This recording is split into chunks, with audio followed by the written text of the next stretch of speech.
Encore des détails par rapport à la halakha du zimoun. On a déjà vu que lorsqu'on est 10 personnes, on fait zimoun avec le nom d'Hachem. Nevarer Elokenu she'achalnu mishelo. Si on est moins de 10, jusqu'à 3, à partir du moment où on est entre 3 et 9 personnes, alors le zimoun s'impose, mais sans le nom d'Hachem. C'est-à-dire qu'on dit Nevarer she'achalnu mishelo, et tout le monde répond Baruch she'achalnu mishelo, uvetuvo agadol tamid hayin. Ça, c'est la règle générale. Mais maintenant, qu'en est-il lorsque il y a une personne parmi les 3 qui est pressée, qui veut partir? Alors elle dit aux autres, j'ai envie de faire zimoun. Alors qu'est-ce qui s'est passé? Les 2 lui ont dit, ok, tu es pressé, nous on va répondre à ton zimoun, et tu vas partir ensuite. Et les 2 autres vont continuer à manger. Ils vont continuer le repas. Alors, imaginons que quelqu'un d'autre est venu et il s'est associé à eux. Il y en a un qui est parti, il y en a un autre qui est venu. Ça arrive dans les hôtels, ça arrive dans les restaurants. Voilà, il y en a un troisième qui a remplacé le premier qui était parti. Est-ce qu'ils vont refaire le zimoun? Réponse, non. Puisque les 2 ont déjà fait zimoun, on ne fait pas zimoun 2 fois dans le même repas.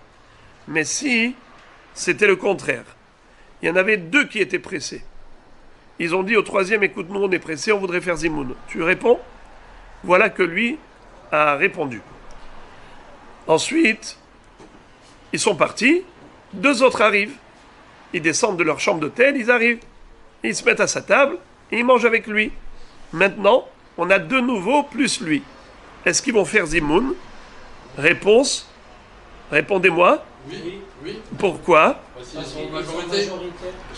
Puisque eux, ils sont 2, et lui, il a mangé encore. S'il n'avait pas du tout mangé, alors non, parce qu'il a déjà fait zimoun. Mais puisqu'il a mangé encore un kazaït, même s'il avait mangé un kazaït de quoi?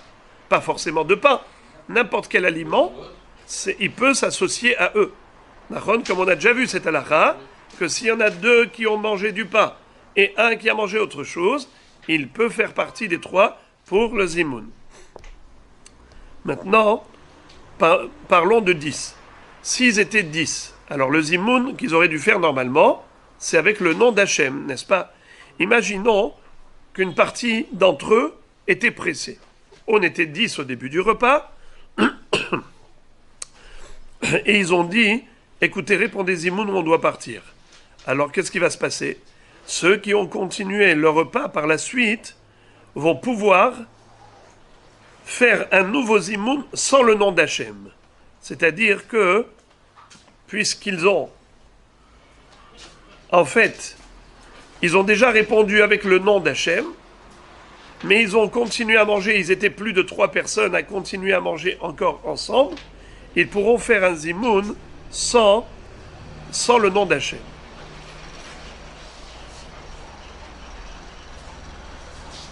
Et même dans le cas où ils étaient par exemple 20, d'accord, ils étaient 20 personnes. Il y en a 10 qui leur ont dit, écoutez, on est pressé, on veut partir, on fait zimoun. Et quand ils sont restés les autres, ils étaient encore 10. Ils ont continué leur repas. Est-ce qu'à la fin, ils pourront refaire un nouveau zimoun? Réponse, non. Ils pourront refaire, mais sans le nom d'Hachem. Pourquoi? Parce qu'il n'y a pas 2 fois zimoun avec le nom d'Hachem dans le même repas. Sauf si il y a eu des personnes nouvelles qui sont venues et qui étaient 7 personnes et ils avaient déjà le chiyuv de zimoun avec eux. Dans ce cas-là, ils peuvent répéter le nom d'Hachem en tant qu'associés, mais pas en tant que mezamen. Eux, ils ne feront pas le zimoun eux-mêmes. Parfois, il arrive dans un mariage. Le bonhomme doit prendre la voiture, il doit rentrer chez lui, il y a sa femme qui l'attend déjà dehors, et il dit aux gens, écoutez, moi je ne peux pas attendre la fin du repas pour faire zimoun. Mais au début du repas, il était là.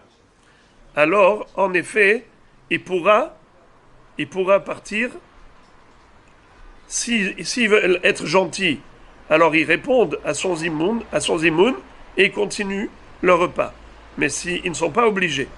Mais lui, par exemple, s'il n'a pas le choix, c'est ce qu'on appelle parfois hefsed meroubé, soit par une perte d'argent, ou une perte de temps par rapport à un shirour, ou bien, comme j'ai dit, il y a déjà sa femme qui l'attend dehors, et ainsi de suite.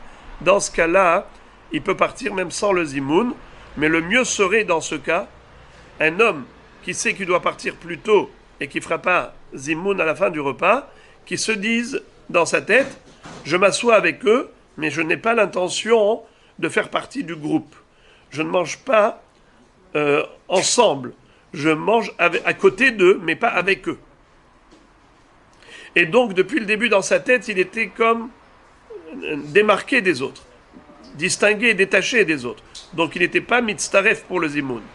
Et c'est encore mieux qu'il leur dise verbalement, écoutez, je m'assois ici, mais je dois partir plus tôt, donc en fait, je ne serai pas là pour le zimoun, je ne fais pas partie de votre groupe, c'est encore mieux. Voilà donc quelques détails et précisions concernant le zimoun.